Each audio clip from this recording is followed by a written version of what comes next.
one of the country's top nuclear scientists has been assassinated. That he was assassinated by Israeli operatives using a satellite-controlled machine gun. Mossad ने इस operation को conduct किया तो US तक नहीं कर पाया। ऐसी खुफिया एजेंसी है जिसने single handedly Iranian nuclear program को ध्वस्त कर दिया। अगर आपसे पूछा जाए कि ये कंट्री कौन रन करता है तो आपका क्या जवाब होगा? हम लोग का देश का जो प्राइम मिनिस्टर है वो, या फिर जो स्टेट का चीफ मिनिस्टर है वो, या फिर जो डीएम है, या फिर जो आईपीएस है, या फिर कोई और। पीएम से लेके सीएम तक और उसके बाद लोकल जो गवर्निंग अथॉरिटी है वो भी इंक्लूडेड है, और साथ में इंक्लूडेड है हम लोग का देश का सीक्रेट सिक्योरिटी एजेंसी। इनमें सबसे ज्यादा जो चर्चित है वो है रॉ। इसके अलावा कितना सारा सिक्योरिटी एजेंसीज इंडिया के लिए काम कर रहा है ये इन्फॉर्मेशन पब्लिक डोमेन में अवेलेबल है। आज 75 इयर्स में इंडिया ने 2 फाइट लड़ा, एक चाइना के साथ और दूसरा पाकिस्तान के साथ। पुराना कोई भी फाइट का फॉर्मेट अगर हम लोग फॉलो करें तो हम लोग का जो एनिमी होता था वो हम लोग को डायरेक्ट अटैक करता था, मगर अभी ये फाइट का जो फॉर्मेट है ये चेंज हो गया है। एनिमी अपने तरफ से बहुत सारा कंट्री में क्योस फैला रहा है, साथ ही साथ टेररिज्म फैला रहा है। ऑन द अदर हैंड वो लोग हम लोग का पीठ पीछे बाहर कर रहे हैं, और ऐसा सिचुएशन को हैंडल करने के लिए इंडिया के पास बहुत सारा सीक्रेट एजेंसीज है जिसमें raw one of the most important pillar है। 1968 में रॉ फॉर्म किया गया था और उस टाइम से ही रॉ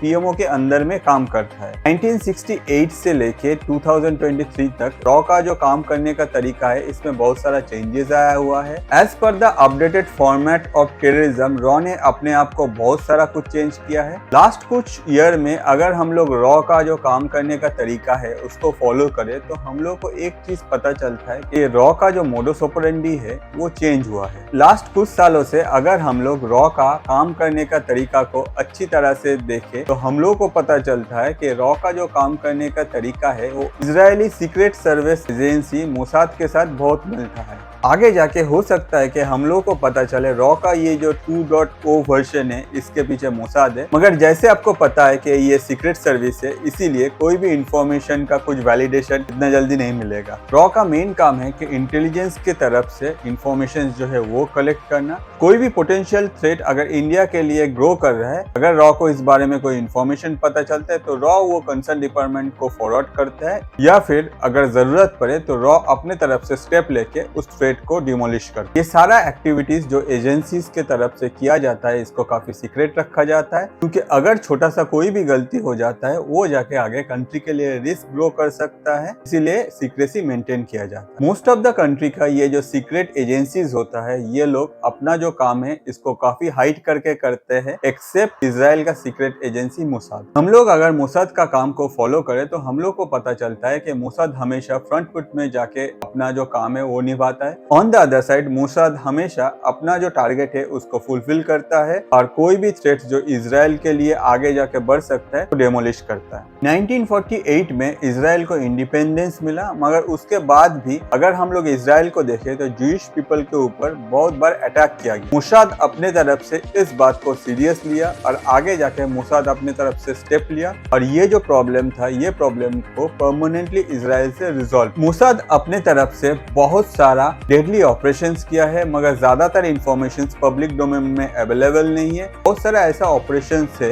अगर हम लोग उसका मोडस ऑपरेंडी को फॉलो करें तो हम लोग को पता चलता है कि इसके पीछे मोसाद ही है। जैसे कि 1972 में पैलेस्टाइन का टेररिस्ट ग्रुप को मोसाद का मारना, ऑन द अदर साइड 1981 में इराक का जो न्यूक्लियर रिएक्टर बन रहा था उसको खत्म करना, ये सब ऑपरेशन मोसाद ने सक्सेसफुल किया है। और अभी जाके अगर हम लोग रॉ को फॉलो करें तो रॉ का जो भी मोडस ऑपरेंडी है वो काफी मिलता है मोसाद के साथ। फॉर एग्जाम्पल 2023 में Lahore Pakistan Paramjit Singh Pawar chief commander of Khalistan को मारा गया है और किसने मारा इसके पीछे कोई इंफॉर्मेशन नहीं है। आगे जाके अगर खालिस्तान वालों का सुना जाए तो अकॉर्डिंग टू देम ये रॉ ने किया है। Next June 2023 Sikh for justice group के लीडर हरदीप सिंह निज्जर को गोली मारा गया और किसने मारा इसके पीछे कोई क्लू नहीं है। आगे जाके अगर डिफरेंट सोर्स को फॉलो किया जाए तो कहा जाता है कि इसके पीछे भी रॉ का हाथ, बट एज यूजुअल रॉ और इंडियन गवर्नमेंट के तरफ से इस बारे में कुछ भी बोला नहीं गया है। ऑन द अदर साइड दुनिया भर में बहुत सारा ऐसा ऑर्गेनाइजेशन है जिन लोगों का मानना है कि ये काम रॉ का ही किया गया है।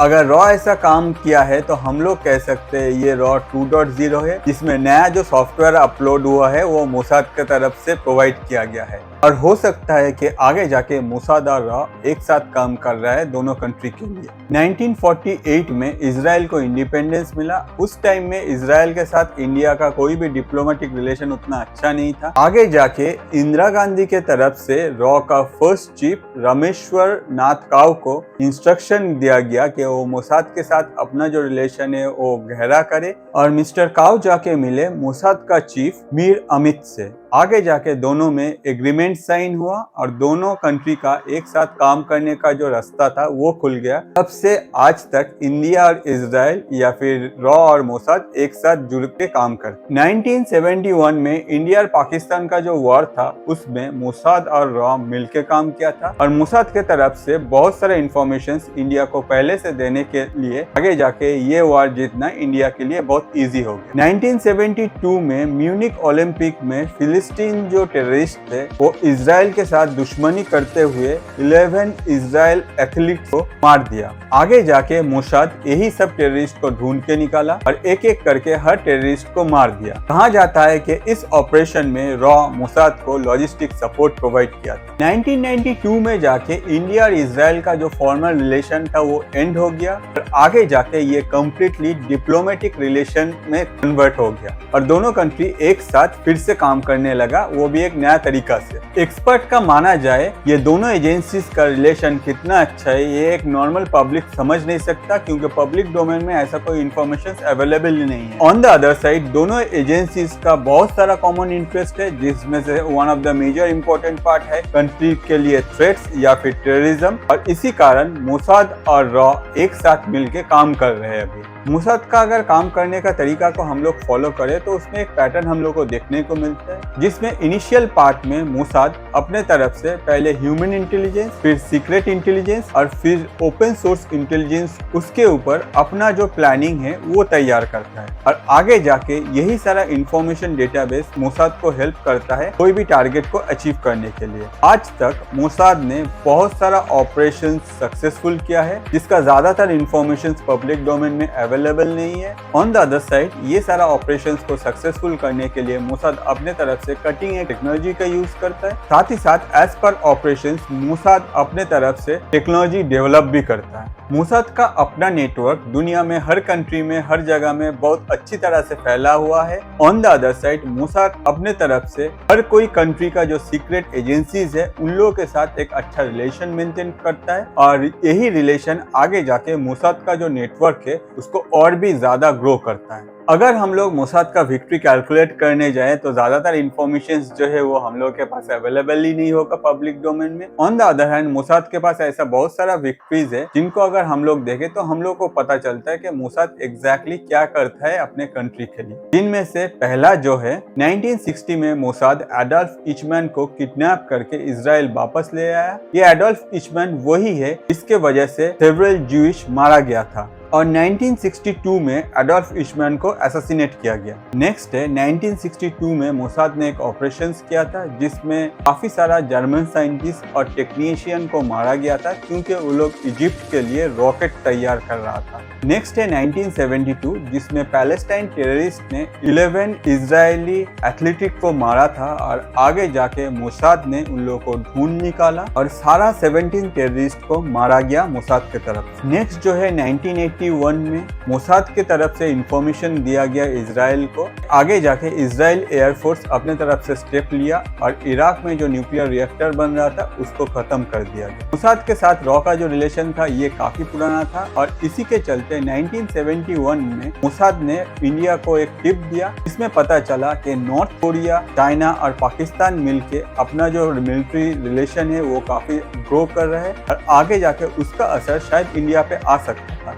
इसीलिए इंडिया ने अपने तरफ से स्टेप लिया और इंडिया पाकिस्तान जो वॉर था वो इंडिया ने जीत लिया। मोसाद के तरह रॉ ने भी बहुत सारा ऑपरेशंस किया है, जिसका ज्यादातर जो इन्फॉर्मेशन है वो मेनली सीक्रेट है। On the other side India का कुछ मेजर टास्क में रॉ अपना जो जिम्मेदारी है वो काफी अच्छी तरह से फुलफिल किया। जैसे कि 1974 में इंडिया ने अपना पहला न्यूक्लियर टेस्ट किया। इस टेस्ट को सीक्रेट रखने का जिम्मेदारी जो था वो था रॉ के ऊपर। आगे जाके रॉ ने अपना जिम्मेदारी बहुत अच्छी तरह निभाया और इंडिया न्यूक्लियर क्लब में एंट्री ले लिया। नेक्स्ट जो है 1980 में जब खालिस्तान मूवमेंट चल रहा था, तब रॉ ने अपने तरफ से रिस्पॉन्सिबिलिटी लिया और रॉ ने 2 टीम फॉर्म किया। एक था CITX और दूसरा था CITJ। CITX जो था वो पाकिस्तान को हैंडल कर रहा था, on the other hand CITJ जो था वो इंडिया में जितना भी छोटा छोटा खालिस्तान का ग्रुप था उन लोगों को हैंडल कर रहा था। और आगे जाके ये खालिस्तान मूवमेंट जो इंडिया में उस टाइम में ग्रो कर रहा था उसको खत्म कर दिया गया। सिर्फ इंडिया नहीं, इंडिया के बाहर भी 1988 में मालदीव्स में बहुत सारा प्रॉब्लम दिखाई दिया। At that point of time Maldives का जो गवर्नमेंट था वो इंडियन गवर्नमेंट के तरफ से